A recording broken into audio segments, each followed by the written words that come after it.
The drama surrounding this fight began long before the first bell rang, when a confident challenger convinced himself that courage alone could solve a problem generations of fighters had failed to crack. Jason Maloney spoke like a man who believed destiny was on his side, like someone who thought speed, timing, and reputation could all be neutralized by willpower.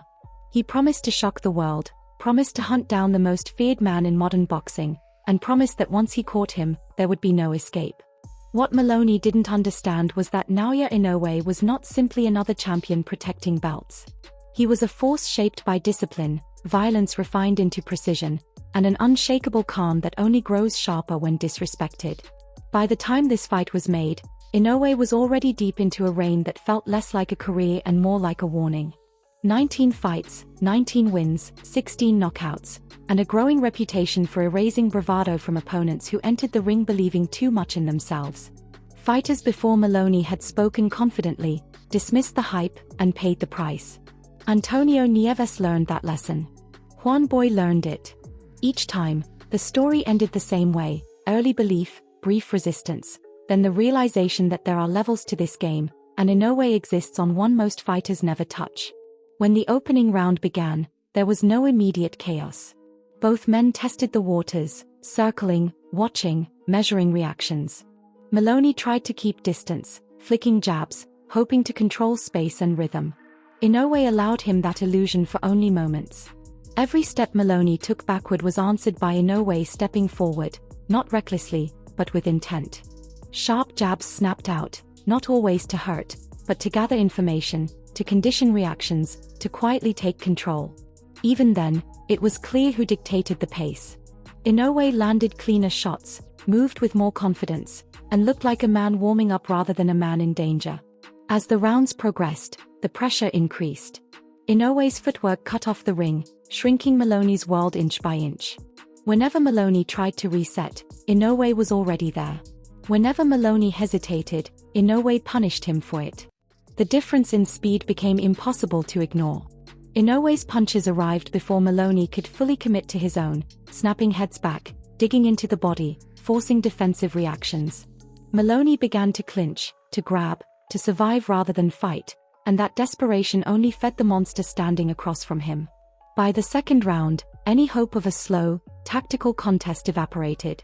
Maloney tried to assert himself early, landing a few decent shots, briefly convincing himself that momentum could swing. That confidence lasted seconds. Inoue answered with explosive combinations that scrambled Maloney's senses, closing distance with terrifying ease. The ring felt smaller, the air heavier, and the realization set in that there was nowhere to hide. Every escape route was cut off. Every mistake was punished. The pace wasn't just fast, it was suffocating. Round after round, Inoue began to toy with him. His guard dropped. His chin lifted. He invited Maloney to take chances, daring him to throw something meaningful. Maloney couldn't. The confidence was gone, replaced by hesitation and fear. Each attempted counter was met with brutal precision, sharp uppercuts and hooks that rattled bone and spirit alike. By the third round, Maloney was already breathing heavy, his movements slower, his reactions dulled. He knew then that he had made a terrible mistake. Inoue controlled the rhythm completely, speeding the fight up and slowing it down at will. He mixed body shots with head shots, breaking Maloney down piece by piece. Uppercuts split the guard. Hooks snapped the head sideways. Maloney stayed upright through stubborn will alone, wobbling, dazed, but refusing to fall. That refusal only prolonged the inevitable. Inoue wasn't rushing. He was dissecting. In the fourth round, Maloney showed heart. He landed combinations that would have dropped many fighters. For a moment, the crowd felt the tension rise. But Inoue barely flinched. He absorbed the shots, adjusted instantly, and slipped under desperate swings with surgical precision. Maloney was emptying the tank, throwing everything he had left, while Inoue conserved energy, choosing his moments, waiting for the opening he knew would come. That opening arrived in the fifth.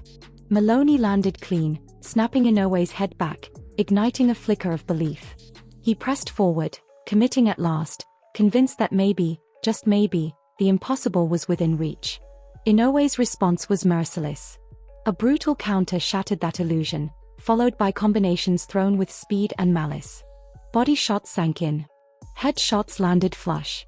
The confidence Maloney had built vanished instantly, replaced by panic as Inoue revealed a higher gear entirely.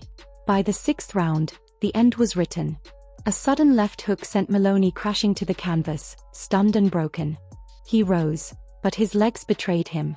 His defense was gone. He clinched desperately, clinging to survival instincts as Inoue mocked him, hands down, chin out, reminding him of every word spoken before the fight. The monster was no longer simply winning. He was making a statement. The 7th round was mercy denied. Maloney tried to stay away, circling, buying time, fear written across his face. Inoue cut him off with ease. A massive right hand dropped Maloney again, this time for good. The count began, but the fight was already over. His body couldn't answer what his heart no longer believed. Naoya Inoue stood victorious once more, retaining his titles and reinforcing his reputation as boxing's most terrifying presence. The story didn't end there. Inoue went on to dismantle elite opponents, unify divisions, and crown himself undisputed. His record grew spotless, his legacy undeniable.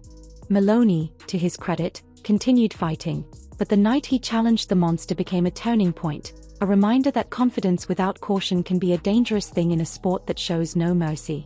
So now the question is yours. Was Jason Maloney exposed, or did he simply run into a force no one at his level could survive? Are Japanese fighters redefining dominance in boxing, or is Naoya Inoue truly one of a kind? Drop your thoughts below, and if you want more dramatic breakdowns like this, make sure to like the video, subscribe to the channel, and turn on notifications so you never miss the next story from the fight game.